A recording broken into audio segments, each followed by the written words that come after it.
नहमदुहु व नसल्ली अला रसूलिहिल करीम अम्मा बाद औज़ु बिल्लाहि मिनश शैतानिर रजीम बिस्मिल्लाहिर रहमानिर रहीम रब्बि इश्रह ली सदरी व यस्सिर ली अमरी वहलुल उक़दतम मिन लिसानी यफ़क़हू क़ौली।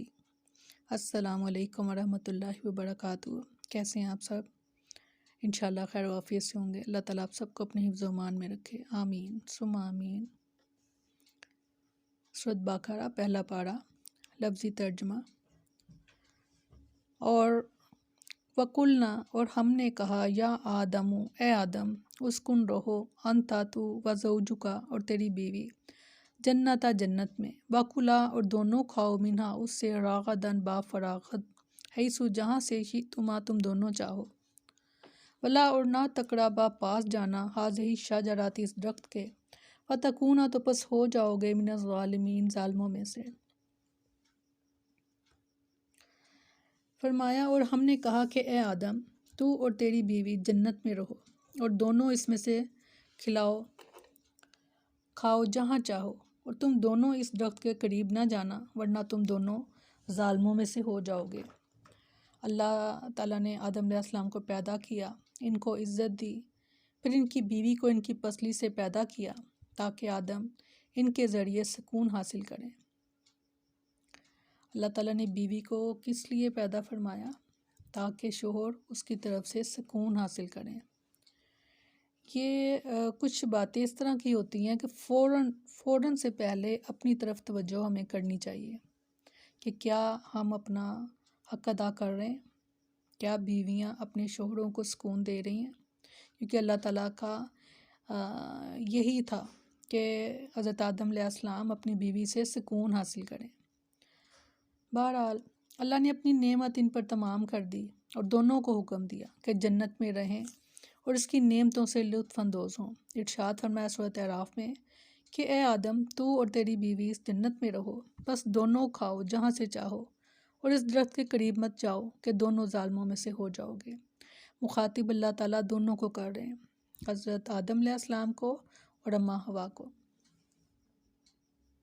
सूरत ताहा में फरमाया, बेशक तेरे लिए ये है कि तू इसमें ना भूखा होगा और ना नंगा होगा, और ये कि बेशक तू इसमें ना प्यासा होगा और ना धूप खाएगा। सैयदना अबू हुरैरा रज़ियल्लाहु अन्हु बयान करते हैं, रसूलुल्लाह सल्लल्लाहु अलैहि वसल्लम ने फरमाया, औरतों से हुस्न सलूक की नसीहत कबूल करो, क्योंकि वह पसली से पैदा की गई है, और सबसे टेढ़ी पसली वो है जो सबसे ऊपर वाली है। अगर तू इसे सीधा करना चाहेगा तो इसे तोड़ बैठेगा, और अगर इसे छोड़ देगा तो टेढ़ी रहेगी। इसलिए औरतों से हुस्न सलूक की नसीहत कबूल करो।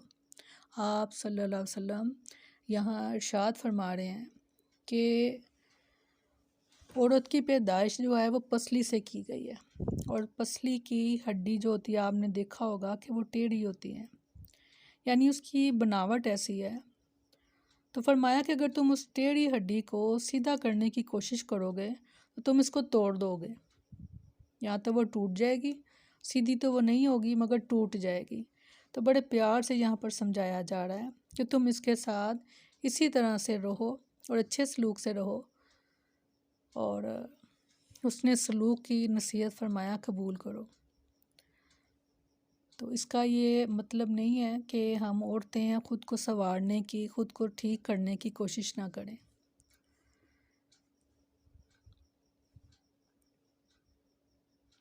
सैयदना अबू हुरैरा रज़ियल्लाहु अन्हु बयान करते हैं, रसूलुल्लाह सल्लल्लाहु अलैहि वसल्लम ने फरमाया, बेहतरीन दिन जिसमें सूरज तलू हुआ जुमे का दिन है।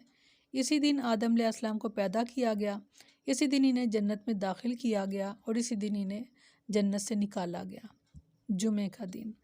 और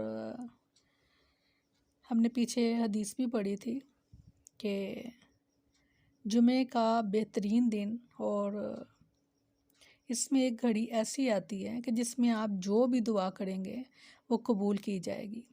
और जुमा फ़र्ज़ किया गया मुसलमानों पर, और फ़र्ज़ इसलिए किया गया कि फरमाया कि हफ्ते के बाद जो जुमा है तो उसके बाद उस पर हर मर्द और औरत पर गुस्ल करना जो है वो वाजिब कर दिया गया, पसंदीदा, कि हर इंसान, वो बच्चा है, बूढ़ा है, औरत है, मर्द है, तो वो गुस्ल करें। خوشبو کا اہتمام کریں مرد حضرات، اور جمعے کو بڑے اچھے طریقے سے.